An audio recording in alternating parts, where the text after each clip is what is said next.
Assalamualaikum warahmatullahi wabarakatuh.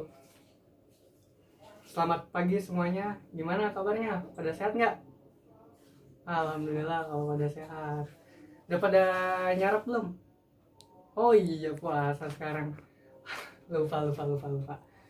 Nah, masih pada semangat nggak nih? Lemas-lemas awet mentang-mentang puasa. Harus tetap semangat ya. Nih, dengerin nih. Ada syair dari Imam Syafi'i nih. Dengerin ya.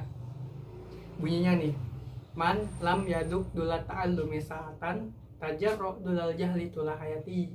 Ada yang tahu nggak artinya apa? Atau inti dari syair itu ada yang tahu nggak apa?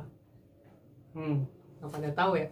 Jadi gini nih, inti dari syair itu, jadi siapa orang atau barang siapa seseorang yang tidak merasakan pahitnya belajar di waktu muda, maka dia akan merasakan pahitnya atau kesulitannya dalam kebodohannya itu di waktu tua. Jadi pas masa mudanya malas-malasan belajar, ya udah dia ntar pas tuanya bodoh, mengalami kebodohan, dan itu pasti nggak enak banget. Makanya kita mumpung masih muda nih harus rajin, semangat terus dalam belajar. Oke?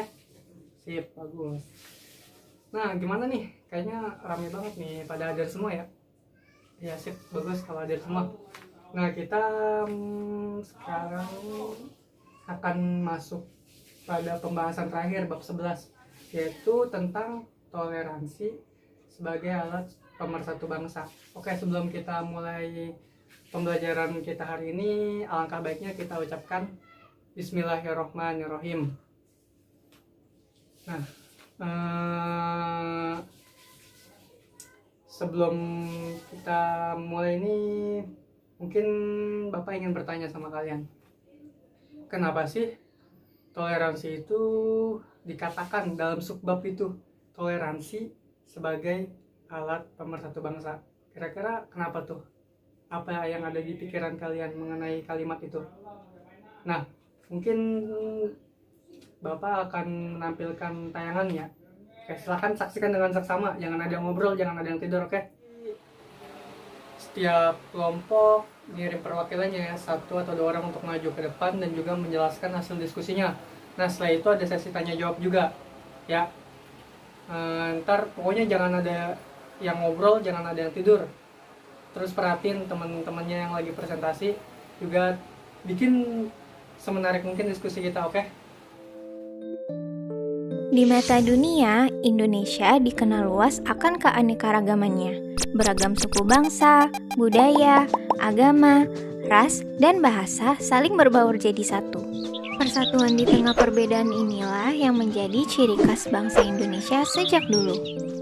Tercermin dalam semboyan Bhinneka Tunggal Ika, perbedaan bukanlah jadi penghalang tersatukannya tiap individu di Nusantara, melainkan perbedaanlah yang mempersatukan kita. Namun realitanya, isu perpecahan dan intoleransi yang kian marak jadi faktor pemecah belah keutuhan suatu bangsa.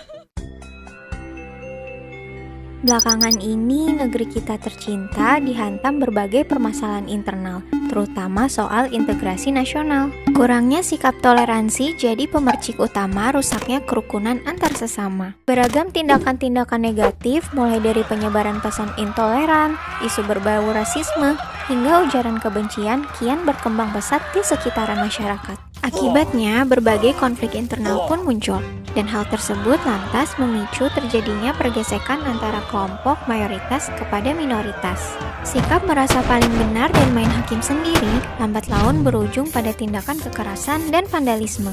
Bayangkan jika seandainya posisi kita berada di lingkaran minoritas, besar kemungkinan bisa saja kita diperlakukan secara diskriminatif.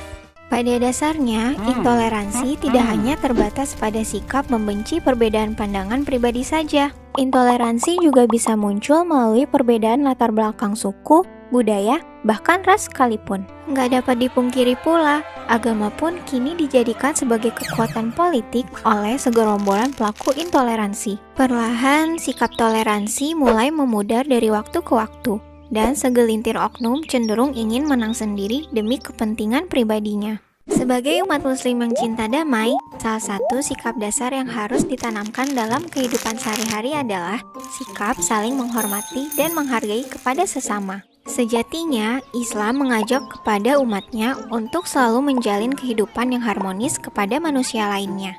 Dan Islam juga sangat menjunjung tinggi keadilan bagi siapa saja tanpa memandang apapun latar belakangnya. Termaktub di dalam surat Al-Mumtahanah ayat ke-8, Allah sebenarnya telah mengingatkan kita untuk selalu menghormati kepada sesama. Allah Ta'ala berfirman,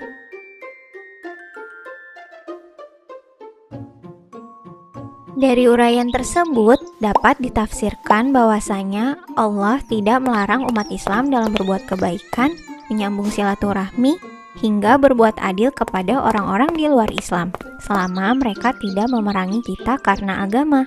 Dari hadis Bukhari, suatu waktu Rasulullah Shallallahu Alaihi Wasallam pernah ditanya, agama manakah yang paling dicintai oleh Allah? Maka beliau menjawab, Al-Hanifiyah As-Samhah, yang lurus lagi toleran. As-Samhah berasal dari kata tasamuh yang merujuk pada makna toleransi. Hadis tersebut sering digunakan sebagai rujukan Islam untuk mendukung sikap toleransi. Dengan berpegang teguh pada nilai-nilai Pancasila, kita seharusnya dapat meningkatkan rasa persaudaraan kepada antar sesama. Mencegah perpecahan akibat perbedaan adalah tugas kita semua sebagai warga negara Indonesia demi menjaga keutuhan bangsa. Hal tersebut dapat diwujudkan dengan menerapkan sikap toleransi di dalam kehidupan sehari-hari sedari dini. Hal-hal sederhana seperti membimbing anak-anak untuk menghormati pendapat orang lain, hingga mengajarkan mereka untuk tidak mendiskriminasi suku, agama, dan ras dalam pergaulan adalah sebagian contoh sikap toleransi. Selain itu, kita juga bisa memulainya dengan membuka pikiran untuk lebih saling menghargai dan menerima perbedaan yang ada. Bukankah manusia itu diciptakan berbeda-beda dengan segala keunikannya? Terlebih di Indonesia memiliki beragam suku, adat, dan ras yang heterogen. Maka sudah saatnya kita bersatu padu tanpa sekat. Terima kasih, tunggu video selanjutnya ya. Download Kita Umroh di Play Store dan di App Store sekarang. Nah, gimana tayangan tadi?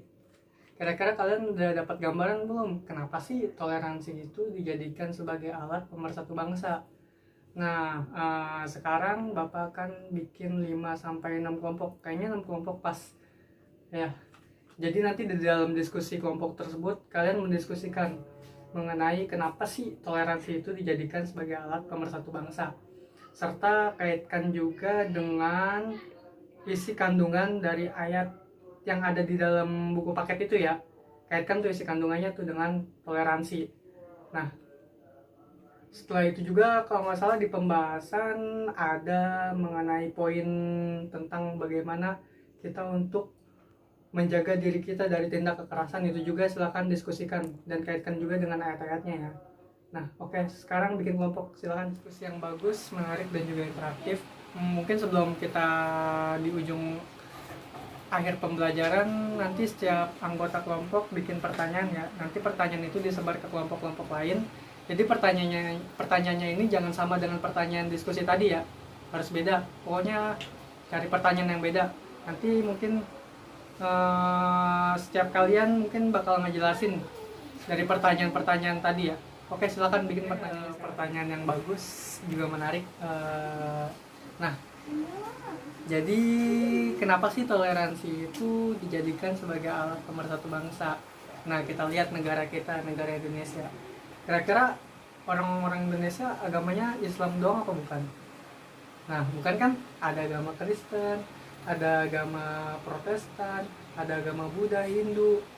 Nah, terus juga kira-kira suku di Indonesia cuma suku Jawa doang? Apa cuma suku Sunda doang? Atau bukan? Banyak kan macam-macam suku, macam-macam rasnya di negara kita sendiri.